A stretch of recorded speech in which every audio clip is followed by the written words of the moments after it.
Good evening, everybody. Welcome to the fifth of our sixth series with the School of Media and Public Affairs and Campaigns and Elections on the theory and practice of political campaigns in 2024. My name is Peter Loge. I'm the director of the School of Media and Public Affairs. I'm thrilled to be joined this evening by a student and two working professionals. I'm just going to read their bios because this is the sort of thing I do. And I'm not going to get your whole bio, Crystal, because we have an hour-long show. So.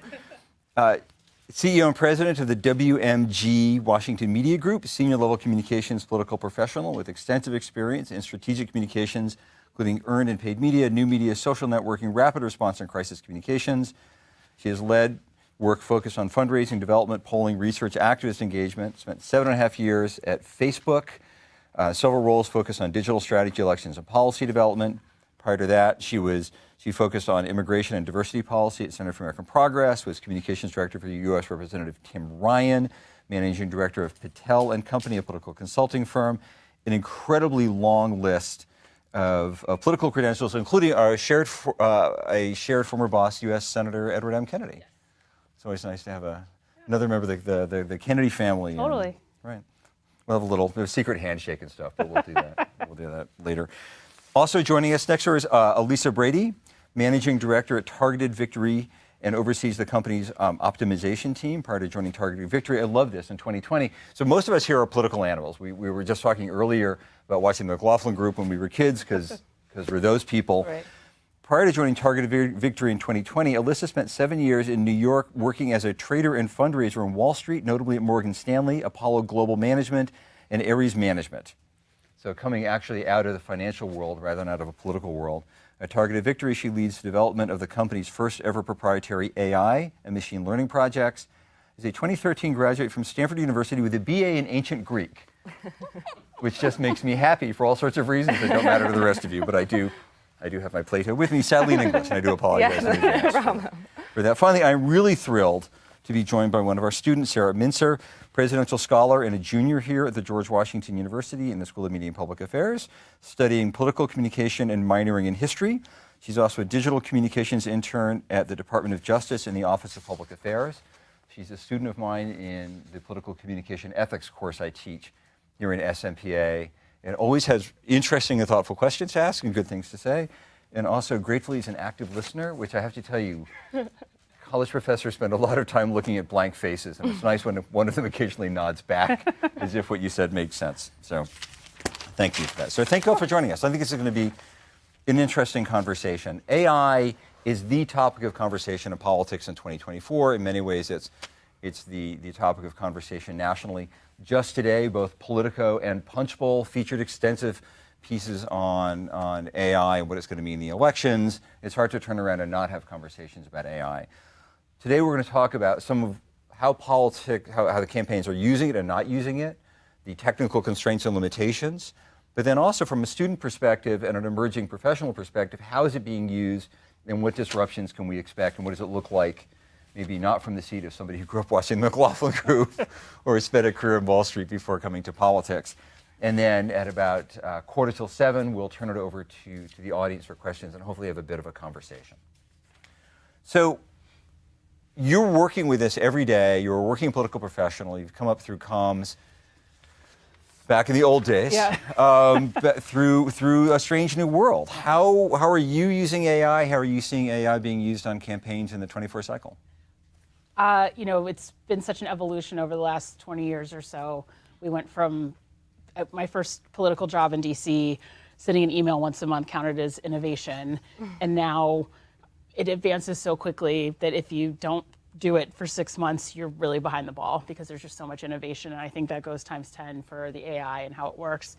I know for the work I do now and a lot of the folks that I know, we use it to make ourselves more efficient with how we're working, or just to do a check and make sure what we're producing for candidates, clients, whatever makes sense. So putting maybe something longer that's a memo into like ChatGPT to see if we're highlighting the right points or if there are patterns we're missing.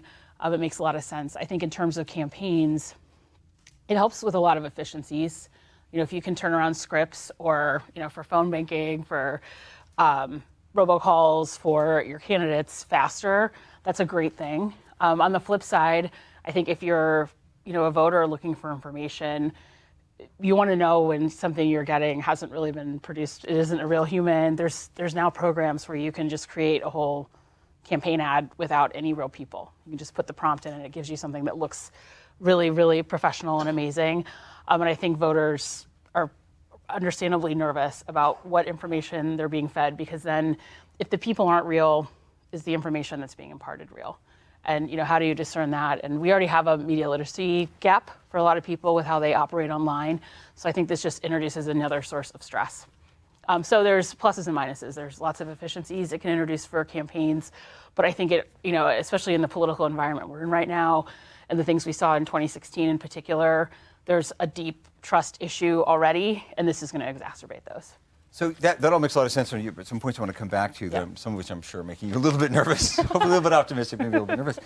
But earlier in the green room, we were talking about this, and you said you're not actually allowed in the strategy meetings because you're doing the other end of this. How much of what the candidate outreach people, the messaging people are doing actually makes sense from where you sit, and how are you seeing it play out? Sure. So I think, as far as the strategy meetings, the actual client strategy that's being developed at Targeted Victory, obviously you need a veteran who's been in the political space and worked with the political messaging for longer than I have, for sure. So then where do I come in? Well, basically I carved out this path at Targeted Victory where a math nerd could really try to just keep asking the next math question, right? And AI came across our desks because AI is probabilistic. It's just probability at its kind of fundamental basic unit. So that's how we got there, and our question was, okay, so how do we scale what sounds very boring as just plain old probability, but now we call it, right, AI, probability at scale. How do we scale AI to then make our strategists more efficient? And that means we help with the content generation, or at least drafting. We believe in a lot of human strategists having a lot of touch points in the lifetime of a piece of content. And we're obviously seeing the use cases develop in the language space. We're seeing the use cases develop in the image space. Donor modeling, voter modeling, I would say it's existed for a long time. Mm-hmm. It's just getting a lot of attention now because we're having such a national conversation about AI and how we can utilize it this election cycle in particular. Does that answer your question? So I think so. So I want to, before I come to you, Sarah, I want to poke on this a little bit, because when we talk about AI, it sounds big and scary, something I know we're going to talk about later in our conversation, but you've hinted at two pieces of it, predictive and generative, right? One is analyze big chunks of data. Sure. Right, it used to be back in the day, we would look at voter files and MSAs, and you look for a little like email open rates. Like, email open rates. This percentage of people. I put the first member of Congress on the internet. Yeah. And when I went out for coffee, and I came back and I was irrelevant, right. I think, after that. But so there's the predictive side that we've been working on getting better for years, but then there's the generative side. Sure. Right, which is where you're talking, we're going into these ponds of information and language and pulling out. Does that sound about? Sure. So on the generative side, and probability, sort of to demystify the technology a bit, if you're writing a piece of content about Joe Biden, so if the model says, okay, there's probably a high probability that there's a B in that content. Okay, and then there's actually a pretty high probability that there's an I that follows it, and a D, and then an E, and an N. But then should it be followed by a space, or a colon, or a period? And by the way, here's a bunch of different options, right? And just scale that out to several hundred characters.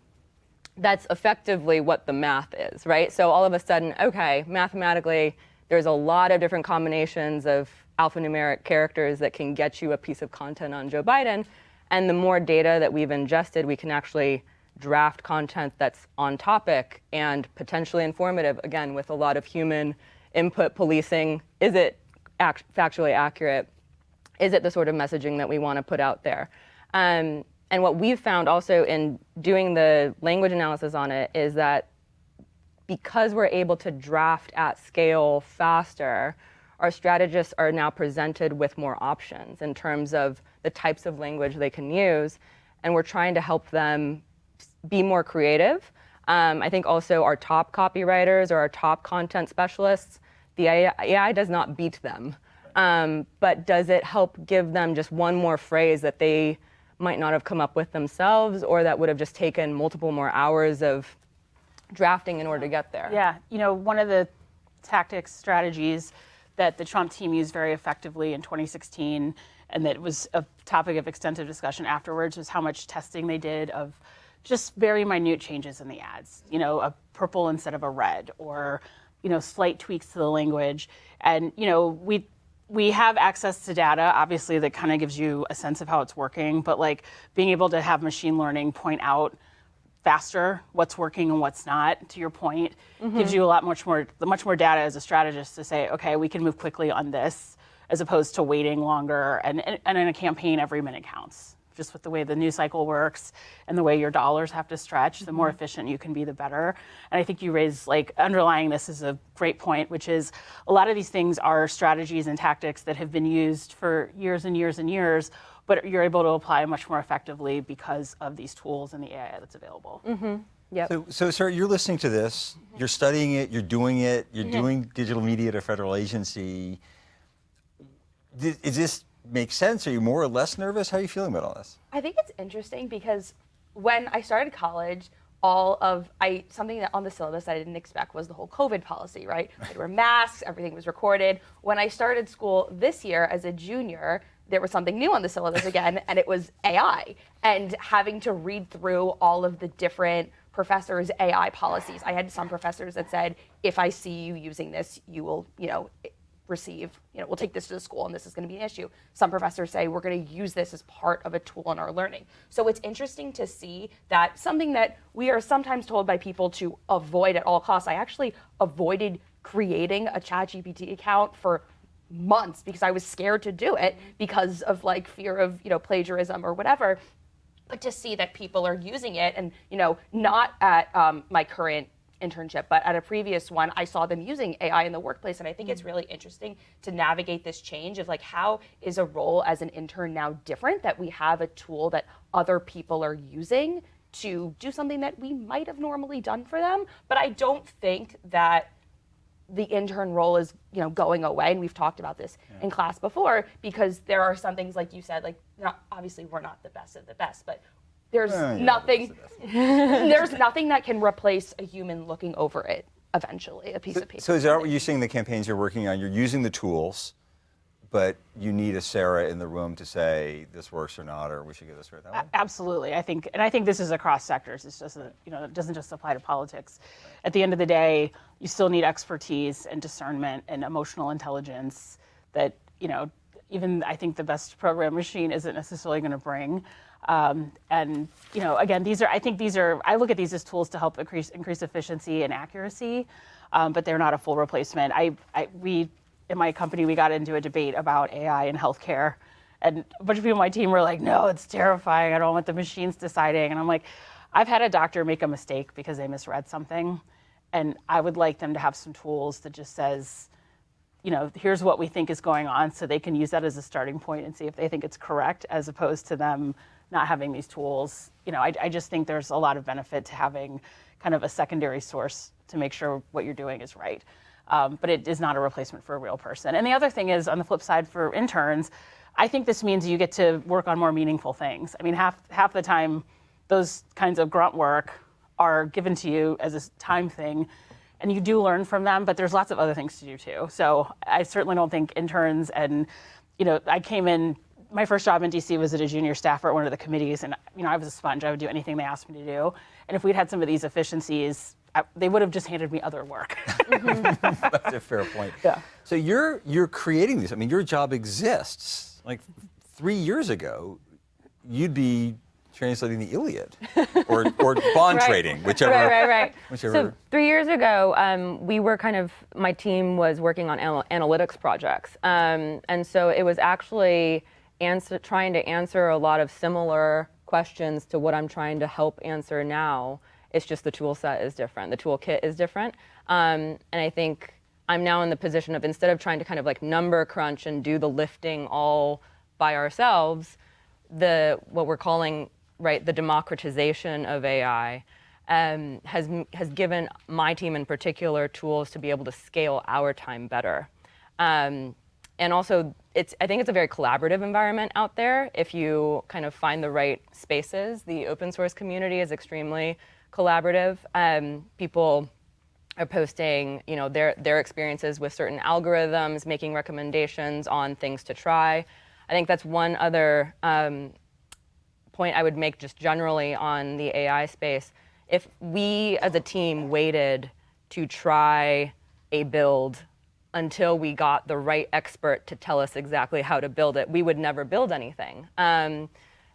Everyone is we've had a lot of success because we've thrown some spaghetti at the wall, and it has stuck.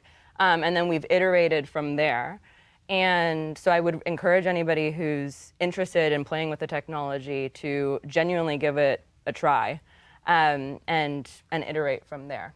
But this all sounds very benign, right? This is just somebody doing clips for us, but there are all the ethical concerns, right? There's the overlords are coming from us. There's Channel One, which is entirely AI-generated news outlet. Newscasters who can look and sound like anybody you want with AI-generated images. It sounds like this is a really scary thing. You've got AI-generated fake Biden making robocalls in New Hampshire. You had Governor DeSantis using AI-generated images to put Dr. Fauci next to President Trump in an attack ad. It sounds like this can get really nefarious, really scary, really fast. How afraid should I be? Tell us. And how much time do I have to run for the exits? Basically, I think the fear is well-founded and healthy. Actually, I hope it helps breed a skepticism that encourages people to get more information. I don't think they should be scared that they should never listen to anything or never trust anything that they see. But I think going back, I don't know if this was ever really a thing, but where you get information from more than one source to make sure it's accurate is really good. And maybe, in some twisted way, this will kind of get us out of our information silos, because people will kind of be forced to look around a little bit more instead of just relying on one source for their information. That would be, to me, a wild outcome of this that's good.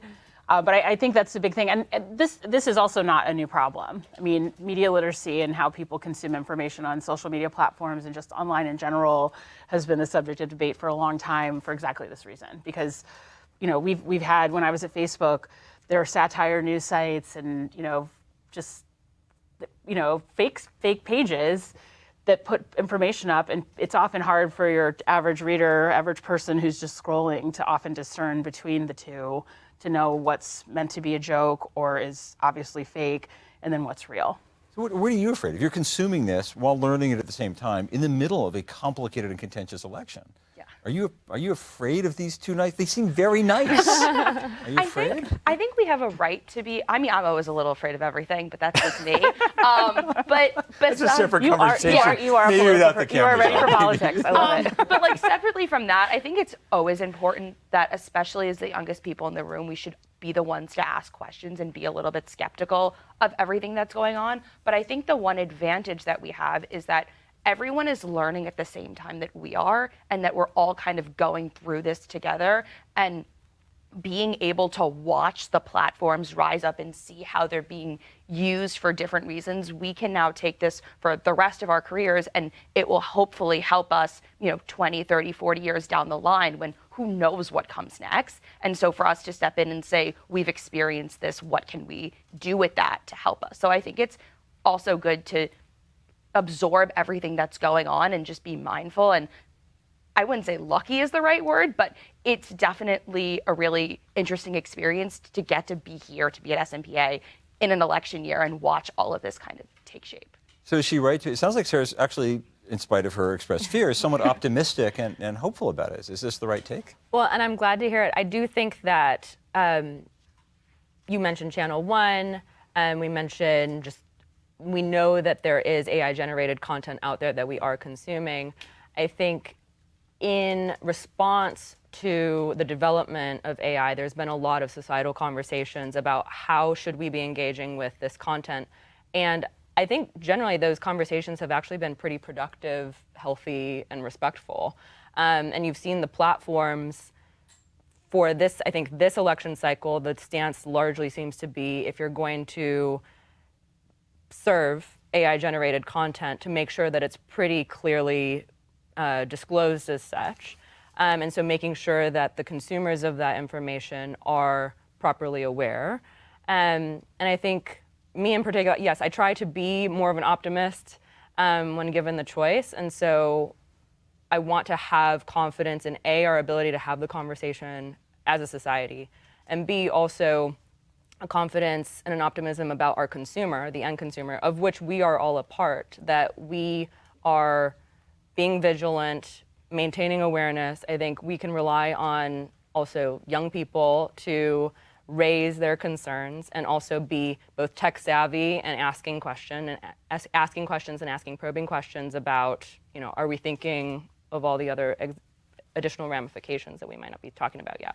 I'm not worried about the Sarahs of the world. I'm actually worried about like my mom, and there's a digital nativism. Mom. Yeah. My mom's pretty discerning. She was a teacher and a librarian, so she often asks questions. But I think there's an age thing that plays in here too. You grew up with smartphones. I think younger people also just understand the dynamics of TikTok and Instagram and are naturally just more discerning about what the media is that they're seeing. And they do ask more questions because that's, I think, part of their job as young people. Older folks who, one, aren't used to this stuff, don't totally understand the vibe, as the kids say. Did the kids say that, Sarah? The kids used to say, what's the vibe? We say that. Yeah. Well, I don't know whatever the slang is, but you know what I mean? Like, you guys get the cadence of the thing and know how to receive the information. I'm not sure that's true for folks who skew a little bit older and are much more used to just taking the information as it's presented as like a straight message. And honestly, that's, I think, one, those are people who vote more. And two, those are people who often, like, there's been talk about fundraising tactics and who gets kind of suckered in. And this isn't just AI. This is, emails and texts.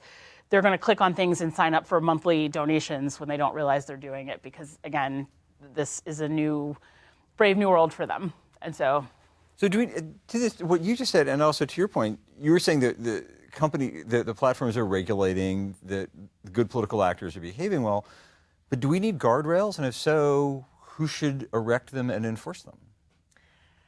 Yeah, I don't know that I have the answer to that today. I think tomorrow, can we call tomorrow, it?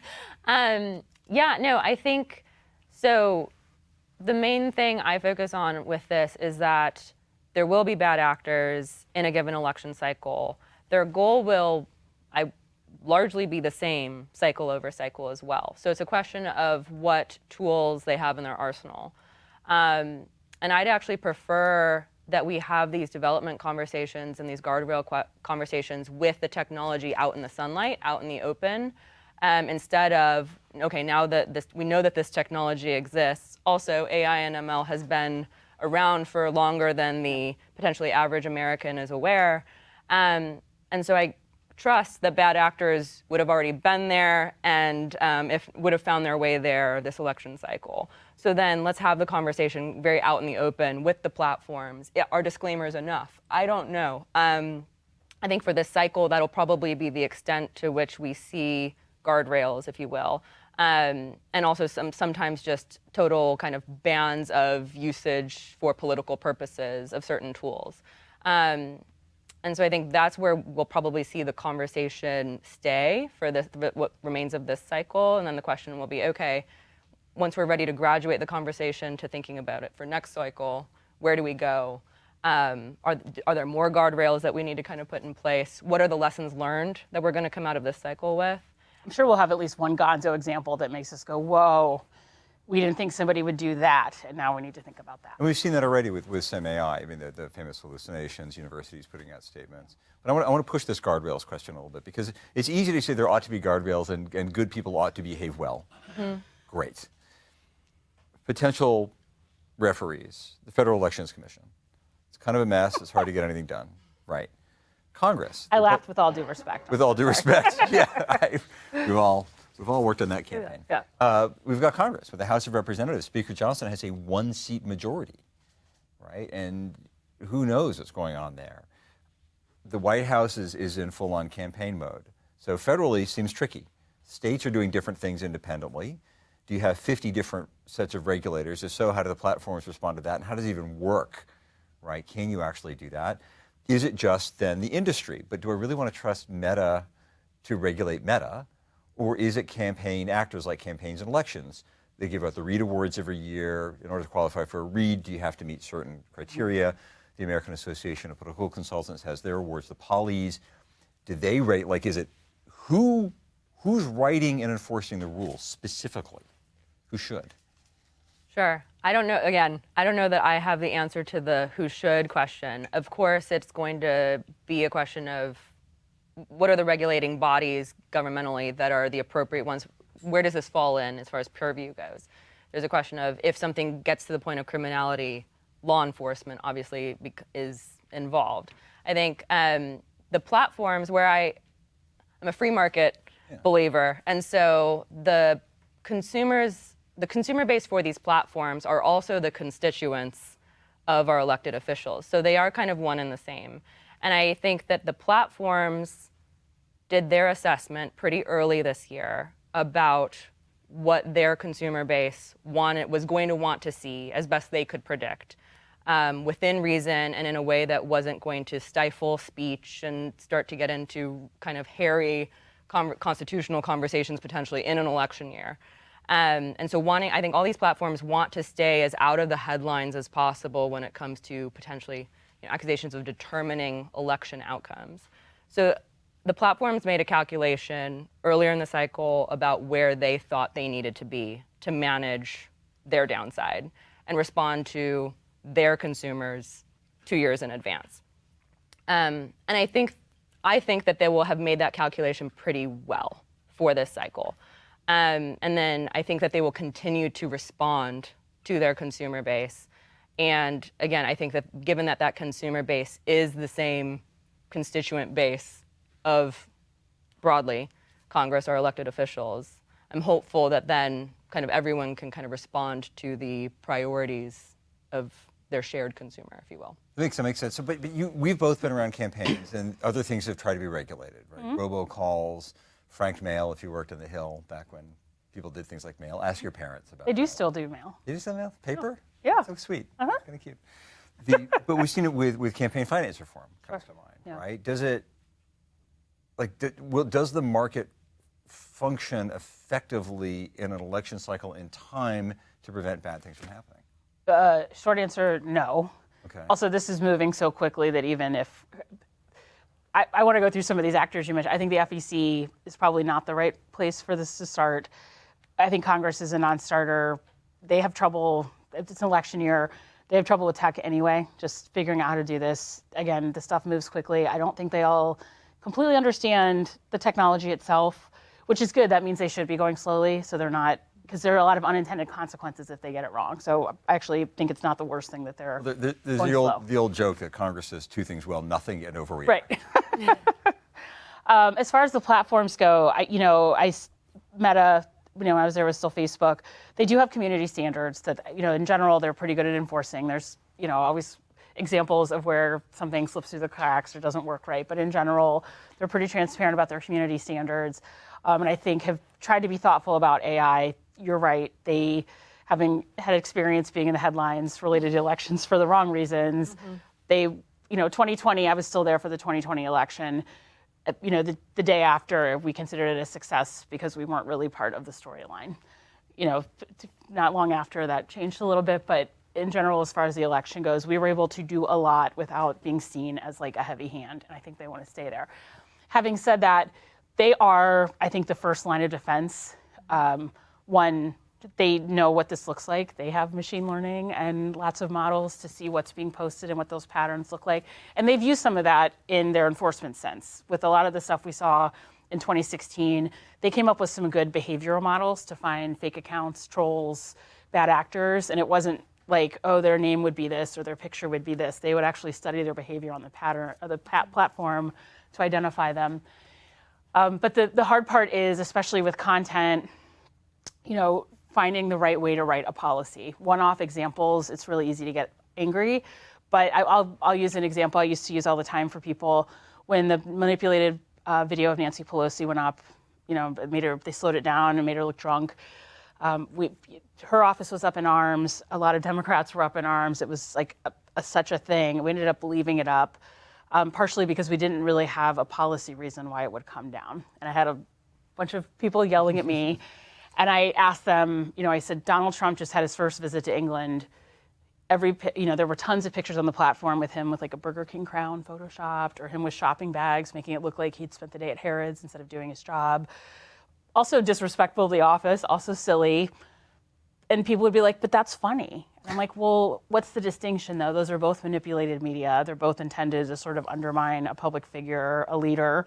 How do you write a policy that makes one not okay and one fine? And it's very difficult to do. When we were at Facebook, we'd be like, oh, this is hard. And people would be like, oh, is it hard? Your Facebook.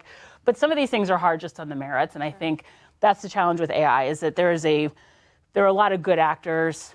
Figuring out how to put the bad ones in a box while allowing the good ones to use the technology effectively is tough. Sorry, that was a run-on answer, but no, there's a lot of considerations. I think that makes sense, but you're now consuming this media while you're producing it for classes and maybe outside of class for fun. You're studying it, but you're also a political communication consumer. Mm-hmm. Like, are you getting mostly good information, and do you feel like you can tell manipulated from not manipulated, or? Well, I feel like, and this goes to what you were saying earlier about the concerns, that I feel lucky. I get to go here. We take classes. We learn how to spot these kinds of things. There are people who are maybe older, not as familiar with technology, who would see something like Channel 1 and they would not see a disclaimer in the corner of the screen because it goes by so fast, or it just is out of their view. And I think that's where it can get like the line. So for me personally, because I'm lucky enough to get to experience and learn about why all of these things happen and what makes them work and do things like this, I'm not as concerned for like my personal news consumption, but just in general. And then also just thinking about teens on social media in general, there's a lot that gets thrown out there. And I mean, TikTok might get banned. TikTok is a big news place for a lot of kids my age who get their news on social media, which is very dangerous. So I think it is just a fine line of who you are, what you're lucky enough to study. So it sounds like one of the answers, I don't want to actually come back to a previous point because I think this actually gets to a much older question, but it sounds like one of the answers is something you hinted at earlier, which is, let's see what happens in 2024. Because we're learning this in real time. I mean, I remember when lobbying disclosure became law, one of the jokes was, we'll know what's illegal when somebody goes to jail. Yeah. Right? Because the law is vague enough, we're all going to try to be good actors, someone's going to do something stupid, hope it isn't me. Like, is that kind of the 24 cycle with AI, and in 2026 we'll get qualitatively better and hopefully less nefarious? I think we're all, those of us who are either developing it or using it on the campaign side, there's a lot of internal risk-return analysis that is being done.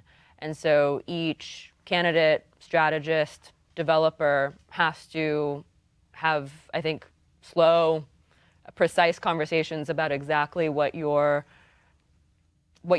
of risk you're willing to take on. And so at Targeted Victory, one thing that we're extremely aware of is all the usage policies that are out there. So Meta's usage policy governing Llama 2 and their Llama models, which are considered among the better ones available in the open source market. They've got their usage policy. OpenAI has their usage policy. I think currently it doesn't explicitly prohibit use for political fundraising, which is exactly the business Targeted Victory is in. But we know that February of 2023, the policy very explicitly prohibited use of their technology for political fundraising purposes. And so we as a company have taken the so far stance that we're going to be very defensively positioned when it comes to using OpenAI's technology for now. And we would only use OpenAI's technology if we had many conversations with folks over at OpenAI about, being comfortable with the kind of usage case that we're working with. So we're extremely aware of what the landscape kind of developer by developer, the model family by model family, development platform by platform, making sure that we are where we need to be for this election cycle so that we aren't creating any undue risk for ourselves or our clients. And that means after this cycle, you'll look back and say, this worked, we can push this envelope a bit, or you and the platforms will sit down and figure out? Sure, yeah, the conversation will be ongoing. I feel like whatever the crazy thing that happens isn't going to come out of like a Targeted Victory. Right. They have like some of the most talented people in the business coming up with ideas. So I think you guys, what you do is very important, but like your company as a whole is less reliant on it because you guys have so many good ideas. You don't just need the AI. Like Sure. you guys have just a ton of skills and tools that this enhances what you're already doing. We referenced the Joe Biden robocall. That was some like small consultant. I think they hired somebody who worked as like a clown in his day job or something to do the recording.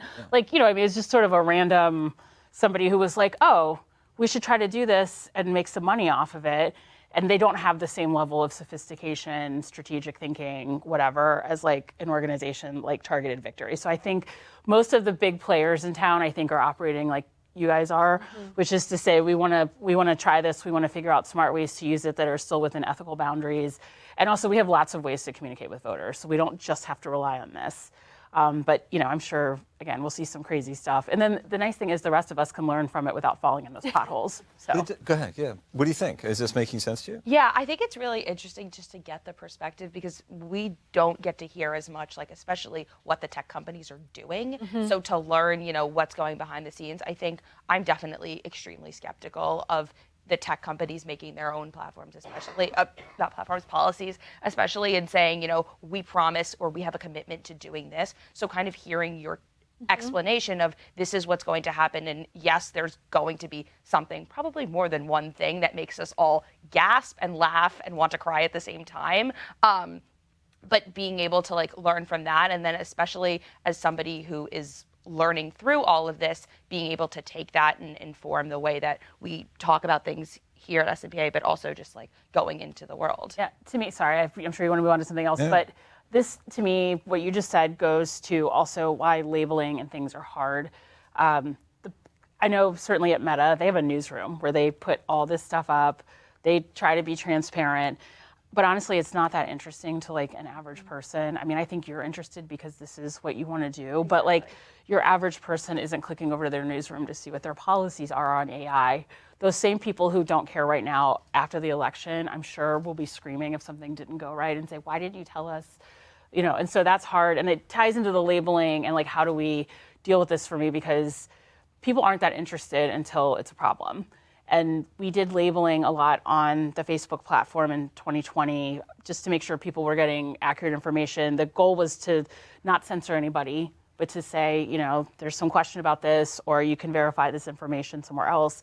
And it was good to do, but I think after people started to see the labels enough, they stopped paying attention to them altogether. It was just more white noise in the feed, and so it wasn't that valuable information, and they weren't really consuming it. And I sort of think the way the companies are communicating follows a similar pattern where it's just like, okay, this is white noise. Tell me what happened to Trump in court today, or tell me what Joe Biden said that was silly. I'm much more interested in that than boring tech policy. Sure. Can I? Please so do, please. On that though, so I think then on the developer side, I don't want to lose precious development time by being taken offline of a platform that I thought I could be on.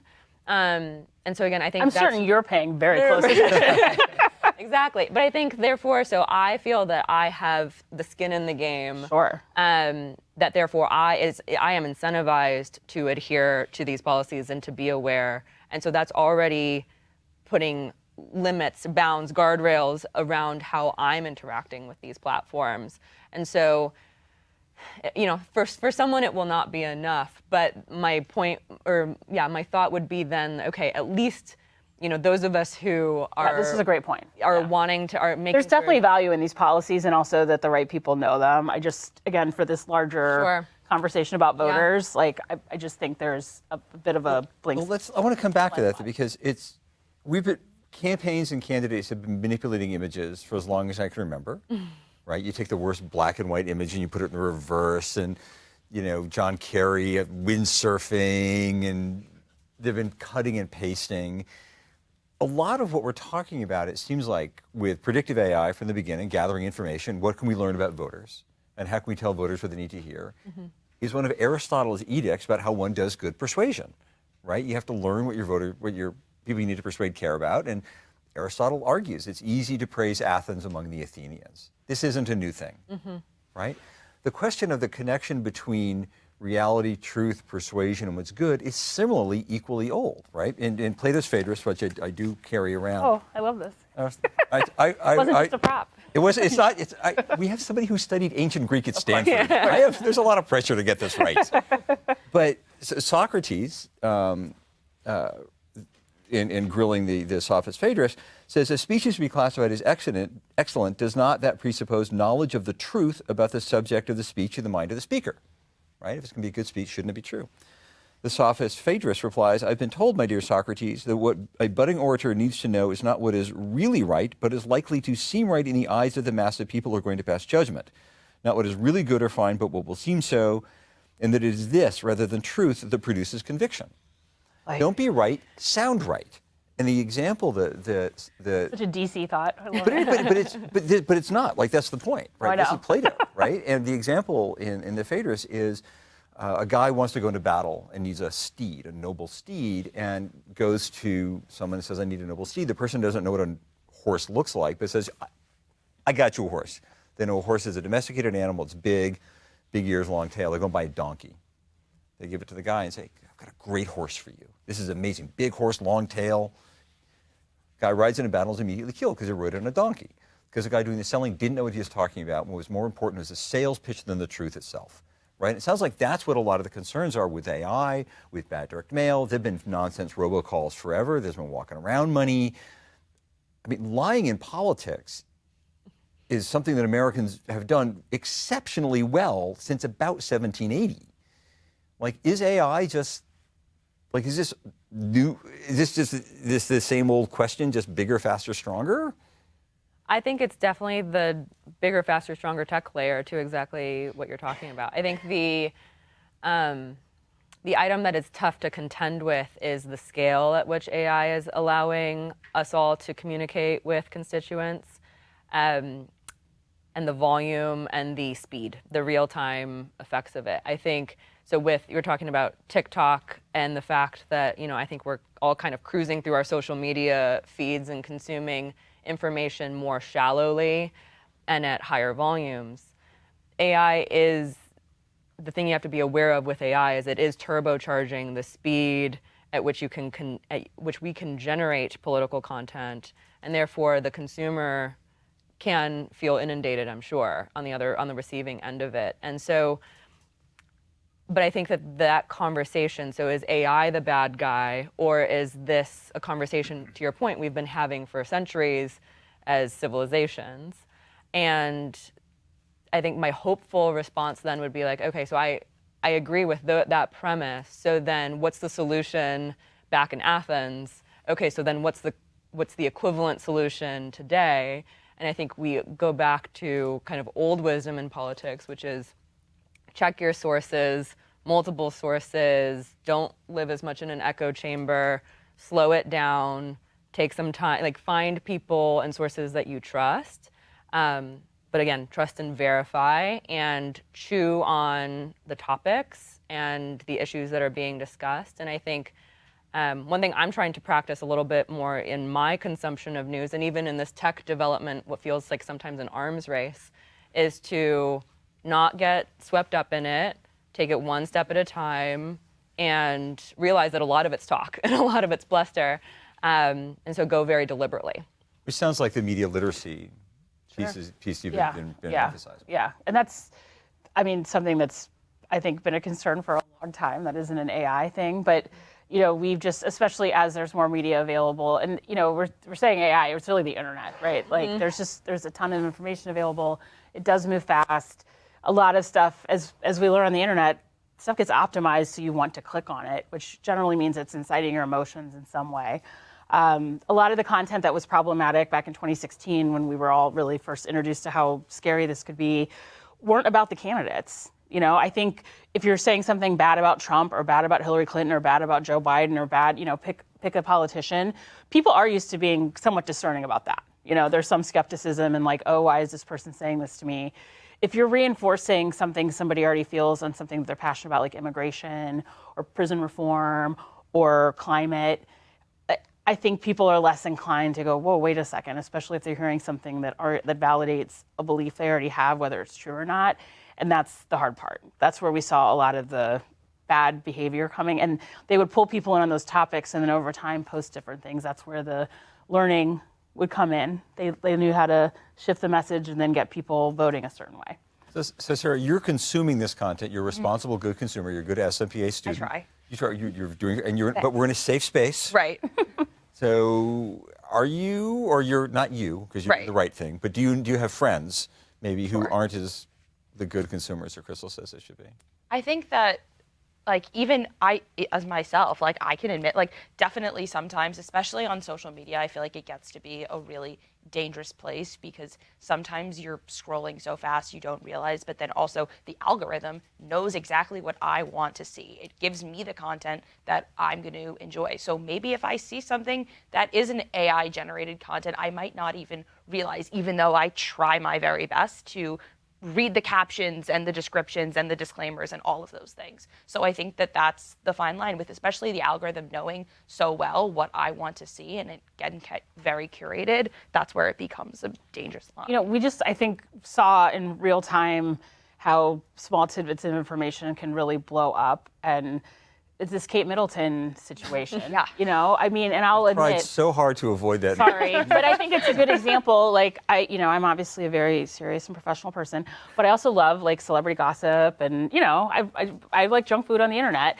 and I don't even think I believed some of the content I was seeing. I was watching because it was just insane how like people were glomming onto this, but like the rumors, but also their videos did look professional and put together. They had captions and photos spliced in. And again, a lot of this stuff is like AI being implemented to make we didn't have video on Facebook 10 years ago. And now you can make like anything look like you have a professional studio online. And obviously that story got legs. And I saw a lot of people in the comments who were believing a lot of the conspiracy theories they saw and frankly didn't have another place to look for validation on what was true and what wasn't. And so it just went crazy. And, I'm sorry it went the way it did because obviously the truth was, sad and not worthy. She deserved better than what we gave her. But I think that's a good like cautionary tale about how this can go unchecked. And I mean, luckily it didn't impact an election. Instead, it just, hurt the person it was about, I think, for the most part, which is terrible. But I don't know. I just think there's lessons to be learned from it and it's bad. So I brought it up to condemn it. Well done. Well done. I have lots of other questions, but I also know that the audience may have questions as well. Sarah has a microphone. You've got leading distinguished professionals and a very smart student. So who are you and what do you want to know? My name is Matt. My name is Matt. I don't know if this... It's going to the live feed. My name is Matt. Thank you so much for coming to speak with us today. You spoke about like applying AI to content generation, donor and voter modeling, and also encourage us to play around with the tech and see what we could find. I was wondering if there's like a sphere of campaigning and elections that AI really hasn't been plugged into, really hasn't been experimented with, and that we, as Professor Loach put it, emerging campaign professionals should look to experiment with AI and find new applications? Sure. Let's see. I would love to know. I would love ideas for more use cases that we can look into. I think the main Direct mail. Which, by the way, direct mail still comes up for sure in terms of fundraising and the election cycle for sure. Yeah, I think so. Generative AI obviously is the main focus, and I think naturally, Targeted Victory, most of the other digital agencies out in the space are in the business of primarily generating two types of content, written and graphic. And so as far as kind of playing with the technology, getting yourself familiar, I do think that those two spheres are kind of really key ones. Audio is the other one. We mentioned the DeSantis ad. We've seen some of that play out publicly.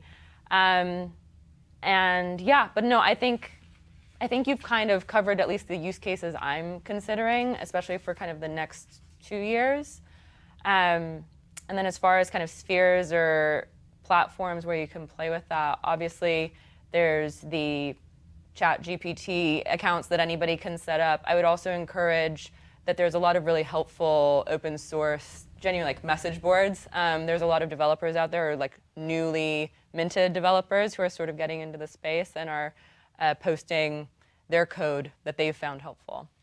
When you joked about direct mail, but Hal Malchow helped revolutionize direct mail by Totally. basically doing I was being somewhat facetious. I actually did direct mail for a little while, There you and the thing is, it's hard to find a part of the campaign that doesn't rely on either kind of scaled data results or results from calls where they've used machines to help tally the responses and things like that. So even though like the mail piece itself might be old school, everything that went into delivering that piece to you, including the printing, how the photos were chosen and all of that, I'm sure AI and machine learning helped inform some of that. And also now it's all much more integrated into other parts of the campaign. That's one thing that's come a long way in a great way, I think, besides this scare that we all have, is that digital and these tools are much more integrated across campaigns than they were even 10 years ago. I mean, I've heard this repeatedly from campaign professionals, is that in the old days, walk lists and other lists were just completely disconnected, and you'd walk terrible lists, but now you're learning sort of in real time. It just makes campaigns more efficient. Yeah. You're Well, and the talking to more databases voters. even that we had were so clunky,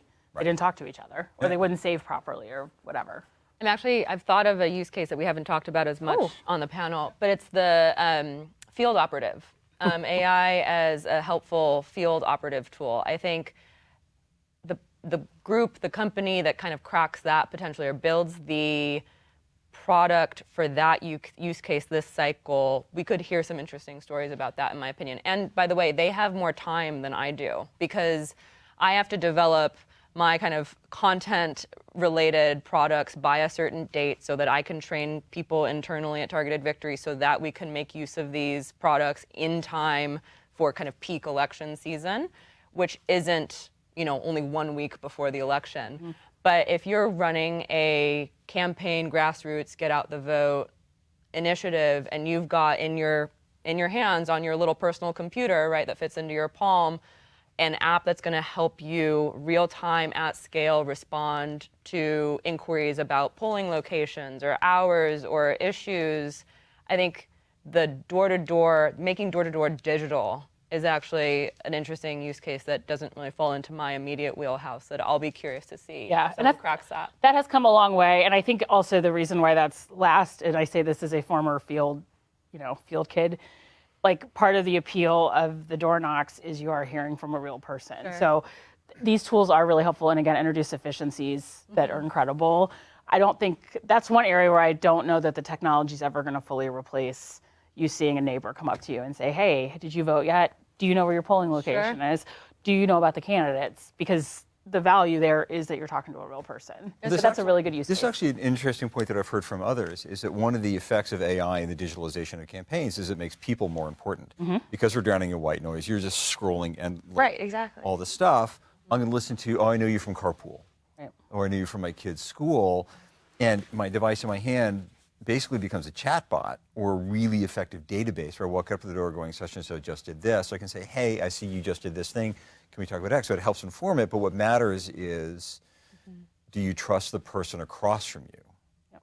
That was actually one of the first ways campaigns tried to use the social media platforms. Right. If you'll recall, there was a tool, I think the Obama campaign had it in 2008, where you could message everyone on someone's friend list. Yeah. And it introduces efficiencies.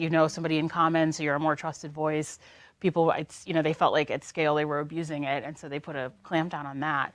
But because it worked, because person to person is still really effective. So I think you've got a job now. Yeah. You're hiring, I think is what you just heard. Professor Holland. Hi, I'm Jesse Holland, professor at SMPA, and I've really enjoyed this conversation, but one thing I want you to speak on is that when we're talking about guardrails, I've heard FEC, Congress, but I think we're ignoring the fact that information is now global. Mm-hmm. And some of the bad actors won't be in the United States. Mm-hmm. Sure. And just like we saw in 2016 and 2020, foreign countries will try to manipulate American elections, and we can already assume they're going to use AI. What's the guardrails for that? Is it at the gatekeeper, the social media company level? Is that something we need to do with social media literacy? How do we prevent AI from being used by other countries to manipulate American elections? I'll jump in first. Sure. Yeah.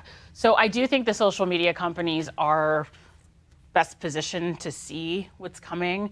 they have done a lot of work to help try to identify that behavior. They have to follow the rules in each country, so they are relying on our lawmakers and rules to police our elections. That said, we are already seeing the EU in particular has been very aggressive about their tech regulations, and the platforms have been hewing to those limits. So that actually takes some of the pressure off of Congress, because if they've reshaped, like when GDPR went into effect, the data privacy rules in the EU, the companies just made it global.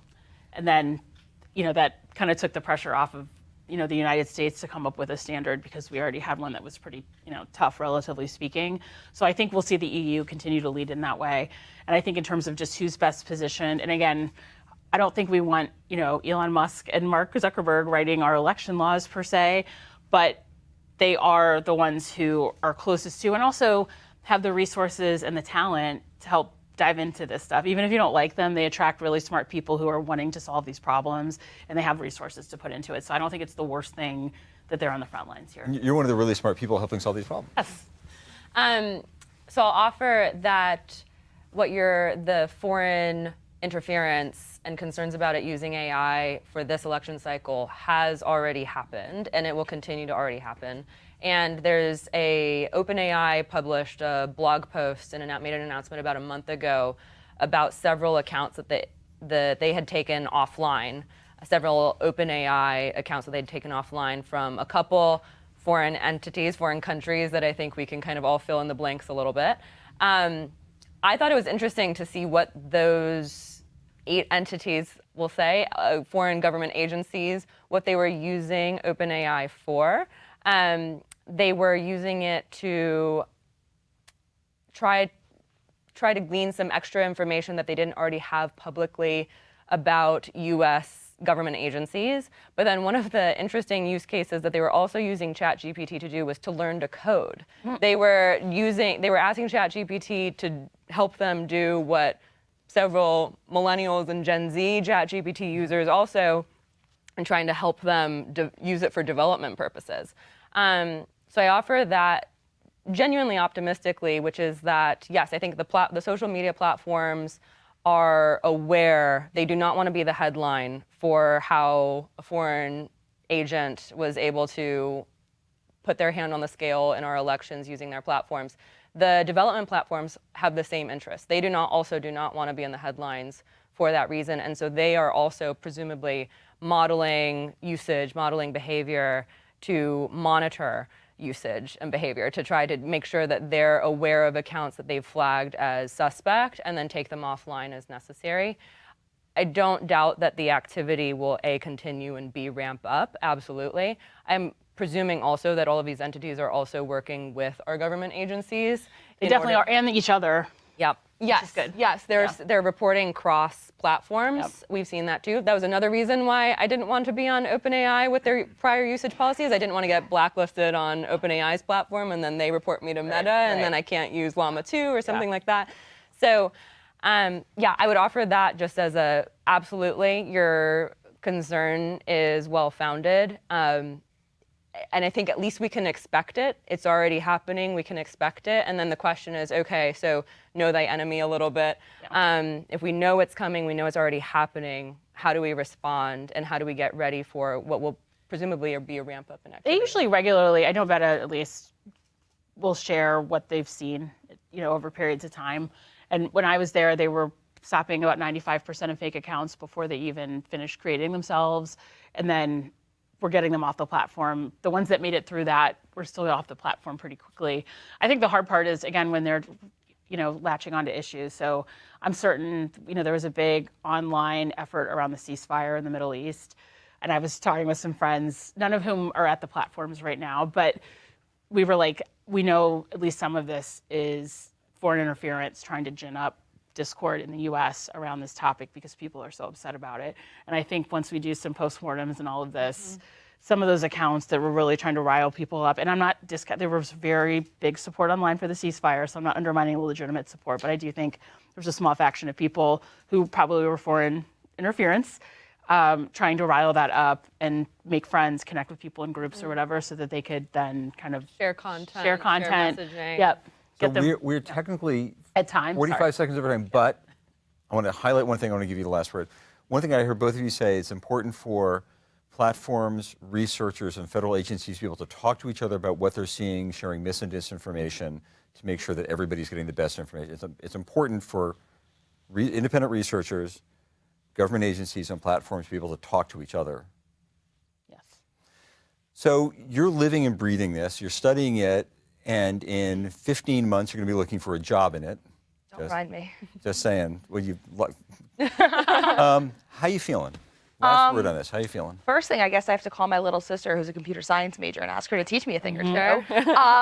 After that, I feel like the most valuable thing is that, you know, we shouldn't all be terrified. And we were talking about this in my ethics class yesterday, and we will tomorrow, is that there's maybe not as much that we need to be scared about, but I think I'm still going to keep being scared, but also to keep looking at the disclaimers and the news and different sources and really making yourself aware of everything that's going on to try to be the most, you know, wary in the best way possible about all of this. And then also like to be a sponge, I guess, of all of this information and say like, this is going to happen once, like, let me take this opportunity and learn from it.